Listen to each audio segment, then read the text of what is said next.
Chris Pratt is at his best playing knuckleheads who are lovable even when arrogant. One crooked grin and we might forgive him all of his trespasses, even when they turn our favorite superheroes to dust. However, in profoundly insipid and unsatisfying sci-fi action flick The Tomorrow War, Pratt goes against type, shedding his wisecracks and cockiness to play a sulking scientist with daddy issues and thwarted ambitions. Oh, here, buddy. Take that.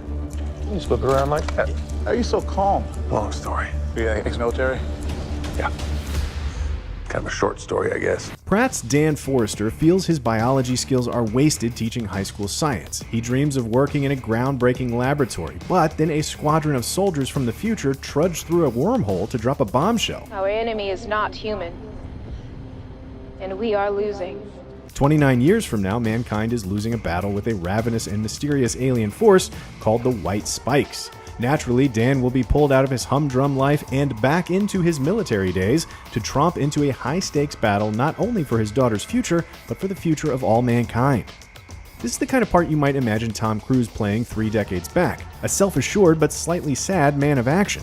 Chris Pratt is no Tom Cruise. Without the wisecracking and cheeky grins, Pratt seems at a loss as to what to do with his face. Whether he's facing an alien onslaught, confronting his estranged father, or having a heart-to-heart with his heartbroken daughter, he furrows that brow. And just like that, the dazzling screen presence that launched Pratt into multiple tentpole franchises is extinguished. It's as if smirks were the source of his star power, and now he's Samson shaved bald and unremarkable. By the time a telegraphed plot twist calls on him for pathos, he's long lost the thread. Throughout the film, Pratt is outshone by a sprinkling of supporting players who all deserve better, from Betty Gilpin to J.K. Simmons to Sam Richardson in a comic relief role that could have been Pratt's not so long ago. Listen. Sorry, I mean, when I'm nervous, I talk. I'm like a 97 on the nervous scale. While Richardson's manic energy is welcomed, none of the so-called jokes he's given stick long enough to be remembered.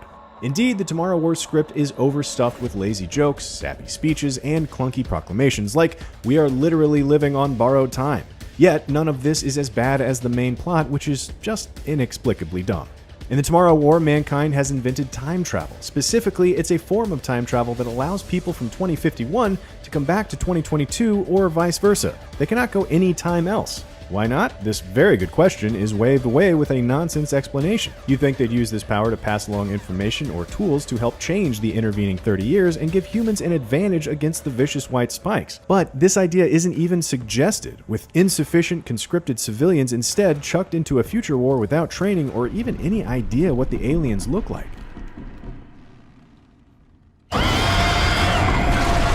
That is a mighty big ask to accept on an Act 2 setup. Yet, the Tomorrow War seems totally unaware, barreling into a plotline that makes less and less sense as it spirals to an unimaginative climax of explosions, glossed over casualties, and a final showdown that is mind-numbingly trite.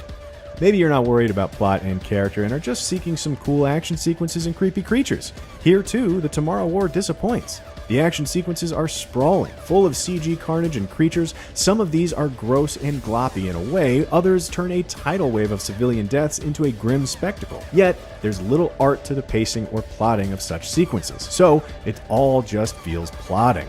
Even the White Spikes that should be ferocious look increasingly silly the longer the camera leers at them.